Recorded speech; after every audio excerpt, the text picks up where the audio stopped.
Assalamualaikum warahmatullahi wabarakatuh. Sebelumnya, perkenalkan nama saya Prima Yulina. Saya dari DKVB dengan NIM 26978, berkuliah di Universitas Pendidikan Indonesia. Saya mendapatkan tugas UAS Sejarah Desain, yaitu membahas tentang histori atau timeline. Nah, saya mengambil timeline era Victoria. Sebelumnya, izinkan saya sedikit memaparkan apa sih era Victoria itu gitu.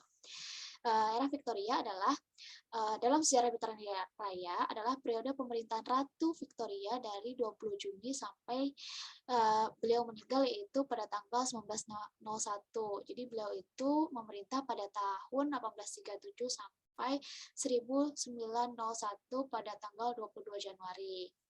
Era ini ditandai oleh periode panjang perdamaian, kemakmuran, kejayaan Britania di kancah internasional dan tingginya rasa percaya diri nasional warga Britania.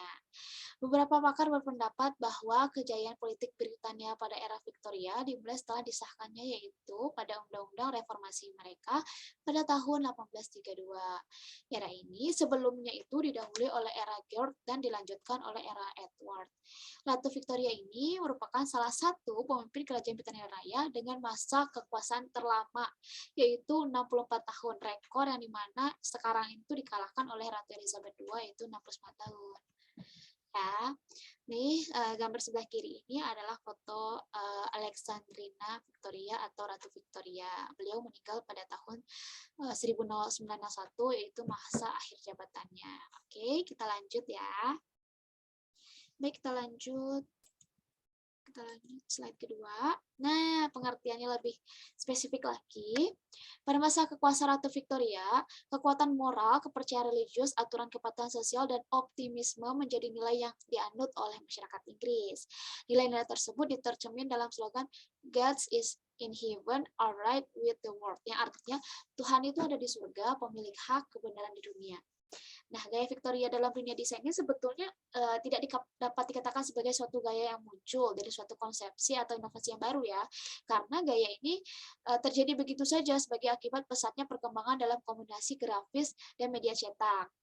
Ketika terjadi puncak industri dan perdagangan Inggris pada masa revolusi industri. Jadi sebenarnya itu gaya Victoria ini bukan gaya yang dikatakan baru lah ya, atau muncul tiba-tiba, tapi dia itu mengikuti perkembangan teknologi. Cantik ya ratunya. Terus kita lanjut. Nah, biar lebih jelas lagi, kita bahas sedikit periode era Victoria. Yaitu ada tahun 1837 sampai 1848, itu yang pertama, namanya itu Early Victorian. Sejak awal pemerintahan Ratu Victoria itu atau seniman dan arsitek melihat sejarah untuk membantu menggambar masa kini yang terus berubah. Nah, ini pasti kita merasakan ya, karena kan seiring perkembangan itu pasti akan terus berubah gitu. 1837 sampai 1870, hari ini prarapanya mungkin tampak kurang modern, tapi pada zaman mereka sendiri mereka revolusioner. Jadi kalau sekarang ya dibandingin dulu sama sekarang pasti beda lah ya, tapi kalau dulu tuh mereka udah yang kayak wah banget gitu beda lah sama sekarang. Terus pada tahun 1870 sampai 1901, seniman ini mulai meninggalkan subjek naratif untuk fokus baru pada keindahan demi keindahan itu sendiri, itu versi late Victorian. Boleh kita lanjut lagi?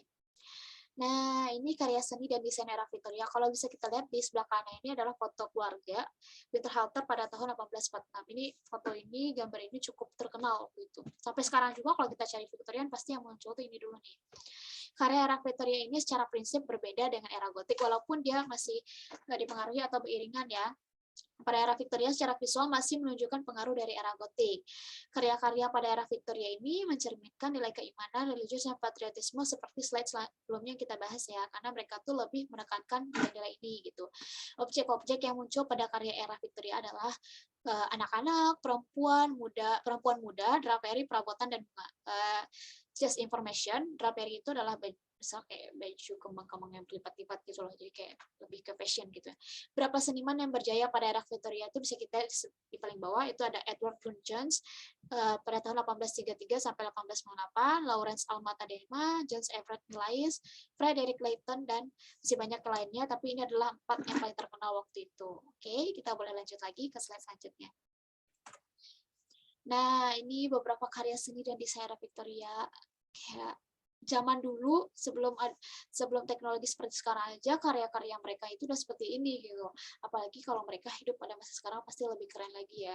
Kita bisa lihat di The Village Girl, Frederick Layton, terus ada A Private View at the Royal Academy, terus ada The Monarchs of the Glen. Kayak ini tuh gambar-gambar atau karya-karya tokoh-tokoh sebelumnya yang bagus banget lah gitu.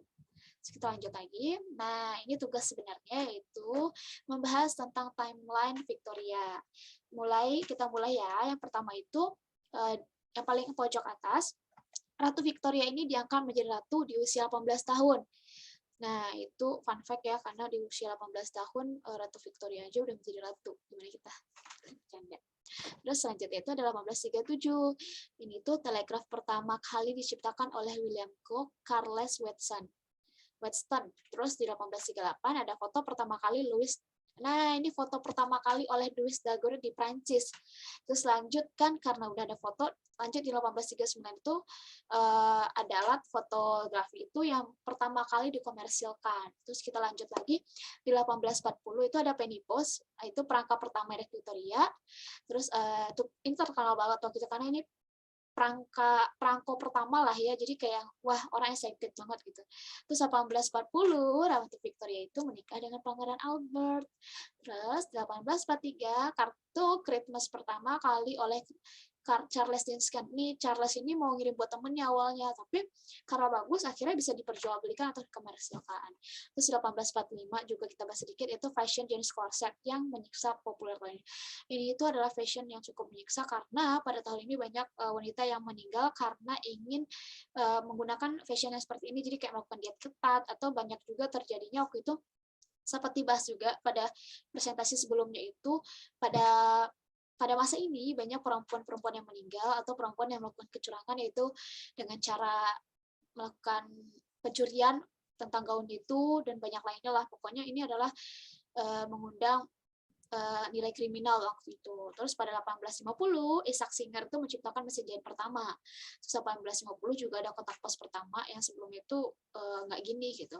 Terus kita lanjut di 1854 Harry Ensemer menemukan cara merubah besi menjadi baja. Nah, ini adalah penemuan yang cukup heboh juga ya, karena pasti penemu-penemu itu pasti adalah orang-orang hebat yang tentunya mereka melakukan riset dan meluangkan banyak waktu untuk mendapatkan penemuan tersebut sehingga kita bisa dapat merasakannya sekarang gitu. Terus 1856 nih, Louis Pasteur membuat makanan menjadi lebih aman dimakan dengan metode sterilisasi. Iyalah, sekarang kita dapat merasakan inilah ya.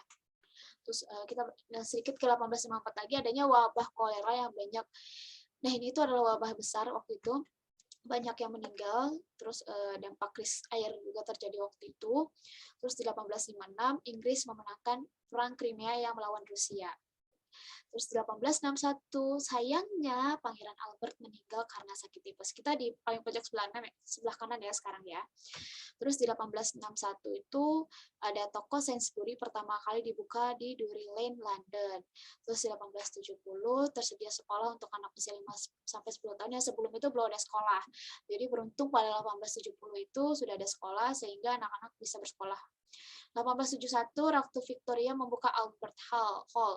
Terus 1872 Piala FAA pertama di dunia. 1876 Ratu Victoria menjadi permaisuri di India. Ini sebenarnya nggak banyak dibahas di website-website yang lain, tapi saya menemukan hal ini. Di sini tuh Ratu Victoria tuh ada yang mengatakan Ratu Victoria adalah teman dekat dari Raja India, tapi ada yang juga mengatakan kalau mereka sudah menikah. Jadi agak simpang siur di sini, tapi saya mengatakan di 1876 itu Ratu Victoria menjadi permaisuri India. Jadi udah banyak jurnal atau website yang lain lah yang dari baca gitu kan. Terus di 1878 1876 Alexander Graham Bell menemukan telepon bell. Nah, kalau nggak ada Pak Alexander waktu itu mungkin kita nggak bisa sampai sekarang ya. Terus 1878 itu ada pergantian dari gas ke lampu, jadi lebih terang lah ya, beda lah zaman dulu. Jadi kita bisa rasakan sekarang. 1881 pembukaan Museum London Natural History. Bagus banget ini. Padahal di 1881 itu perkembangan teknologi nggak yang seperti sekarang lah ya, tapi bangunannya cukup elegan, keren gitu.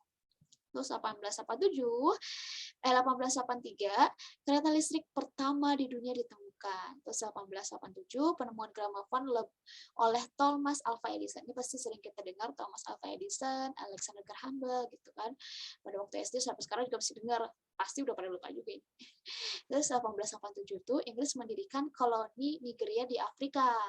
Terus 1894 Lumiere bersaudara menemukan sinematografi yang akhirnya kita bisa pakai sekarang untuk bisa nonton di bioskop. 1895 W.K. Ronson penemu sinar X. Ini sangat membantu untuk dunia kesehatan.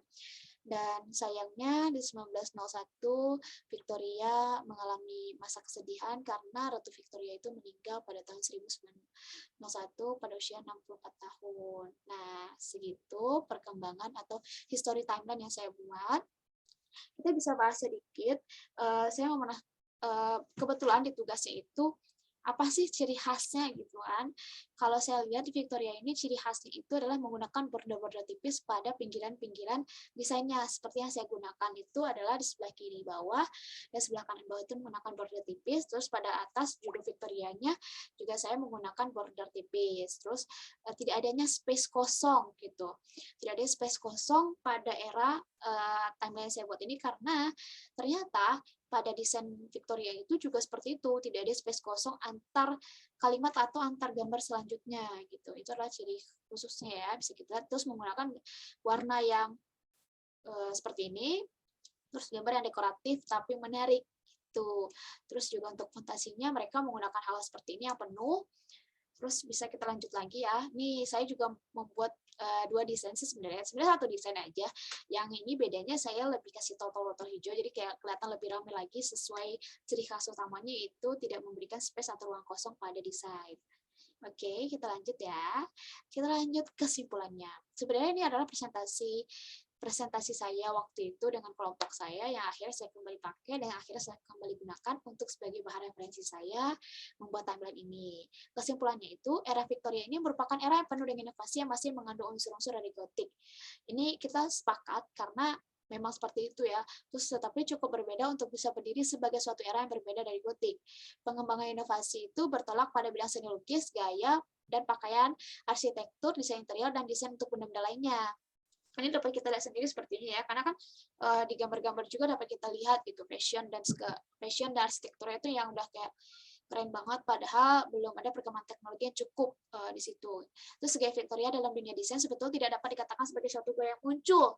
Nah ini sudah saya bahas tadinya di PPT sebelumnya, karena memang gaya ini tuh terjadi begitu saja karena perkembangan teknologi atau komunikasi grafis dan media cetak pada saat itu pada abad ke-18 itu era revolusi industri. Terus era Victoria ini menjadi masa pengembangan litografi dan pengembangan arsitektur yang unik dan mewah karena para arsitektur diberikan kebebasan untuk memadukan gaya lama ke dalam desain baru untuk melahirkan gaya yang baru. Hingga saat ini masih banyak orang yang menyukai gaya arsitektur ini karena dianggap punya nilai seni dan keestetikan tersendiri.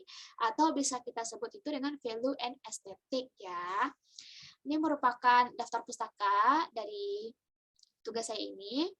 Dan segitu aja saya ucapkan terima kasih. Semoga apapun yang saya sampaikan dan informasi yang saya berikan berguna untuk kita bersama. Terima kasih. Assalamualaikum warahmatullahi wabarakatuh.